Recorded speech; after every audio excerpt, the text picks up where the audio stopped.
گرامی قدر سامعین، آئیے اس تمہیدی گفتگو کے بعد جلسے کی کارروائی کی طرف چلتے ہیں۔ شرکائے بزم، آپ بخوبی اس بات سے واقف ہیں کہ جس قافلے کا کوئی رہبر نہ ہو وہ قافلہ راستے سے بھٹک جاتا ہے، اور جس چمن کا کوئی مالی نہ ہو وہ ویران ہو جاتا ہے۔ ٹھیک اسی طرح جس محفل اور بزم کا کوئی صدر نہ ہو وہ محفل بخیر و عافیت اختتام کو نہیں پہنچ پاتی۔ تو آئیے اس مبارک عظیم الشان جلسے کو بحسن خوبی پائے تکمیل تک پہنچانے کے لیے تحریک صدارت کا عمل شروع کرتے ہیں۔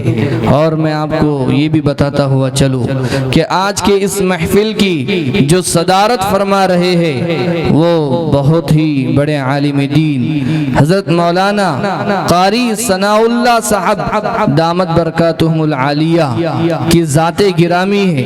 حضرت والا ابھی کچھ دیر پہلے اس اجلاس کے اندر تشریف لائے تھے، اور آپ کسی عذر کی وجہ سے اس میں شرکت نہ کر سکے، لیکن الحمدللہ حضرت نے غائبانہ اجازت بھی دی ہے، اور اس پروگرام میں حصہ لینے والوں کے لیے ایک خطیر رقم ان کو عنایت فرمائی ہے۔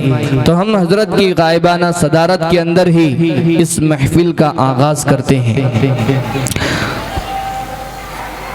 حاضرین محفل، آج کے اس عظیم الشان جلسے میں اسٹیج پر موجود تمام ہی عمائدین قوم و ملت، معزز علماء کرام اور ائمہ اعظام کا ہم تہ دل سے شکریہ ادا کرتے ہیں کہ آپ نے تشریف آوری فرما کر ہمارے اس جلسے کو رونق بخشی۔ خصوصاً ابھی جو فی الحال حضرت مولانا خلیل صاحب ندوی دامت برکاتہم العالیہ جو جلگاؤں سے تشریف لائے ہیں، میں ان کا بھی شکر گزار ہوں کہ حضرت بہت ہی وقت پر ماشاءاللہ حاضر ہو کر آپ نے ہمارے حوصلوں کے اندر ایک جان پھونک دی ہے۔ اللہ آپ کے آنے کو ہمارے لیے برکت کا ذریعہ بنائے، اور آپ کی تشریف آوری کو ہمارے گاؤں کے لیے ہدایت اور رحمت کا ذریعہ بنائے۔ مکرمی سامعین، آئیے اب ہم جلسے کا باقاعدہ آغاز کیے دیتے ہیں۔ چونکہ میں آپ کے سامنے یہ بات بھی بتاتا ہوا چلوں کہ ہمارا جو پروگرام ہے یہ بہت ہی مختصر، بس نمونے کے طور پر چند نوجوانوں کو اس میں حصہ دیا گیا ہے۔ تو امید ہے کہ یہ ہمارا پروگرام بہت جلد از جلد اختتام کو پہنچے گا، اور ہمارے آئے ہوئے مہمان مکرم سے ہمیں خوب استفادہ حاصل کرنے کا موقع ملے گا۔ شریکان بزم، آئیے اب ہم جلسے کا باقاعدہ آغاز کرتے ہیں۔ شرکائے محفل، ہمارے بزرگوں کا یہ طریقہ رہا ہے کہ وہ دینی مجالس کا آغاز و ابتدا قرآن پاک کی تلاوت سے کیا کرتے ہیں۔ تو آئیے ہم بھی بزرگان دین کے نقش قدم پر چلتے ہوئے اس دیرینہ بابرکت روایت کے پیش نظر ہمارے اس اجلاس کا آغاز تلاوت کلام اللہ سے کرتے ہیں۔ چنانچہ میں تلاوت کلام پاک کے لیے آواز دیتا ہوں عزیزم ابو ذر سلمہ کو اس شعر کے ساتھ کہ قرآن کی تلاوت سے آغاز ہو محفل کا، قرآن کی تلاوت سے آغاز ہو محفل کا، کہ اس نور سے پا جائے ہم راستہ منزل کا۔ موصوف تشریف لائے اور اپنی تلاوت کو پیش کریں۔ اعوذ باللہ من الشیطان الرجیم،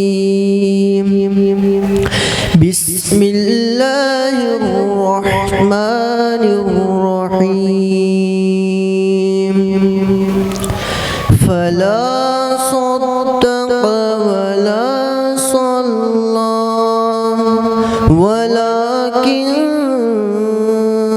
كذب وتولى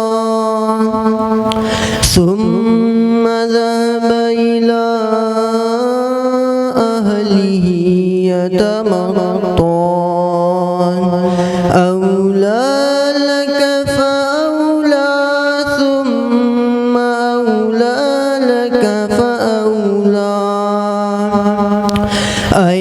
أيحسب الإنسان أن يترك سدى ألم يكن نطفة من مني يمنى ثم كان علقة فخلق فسوى فجعل منه الزوجين الذكر والأنثى أليس ذلك بقادر على أن يحيي الموتى صدق الله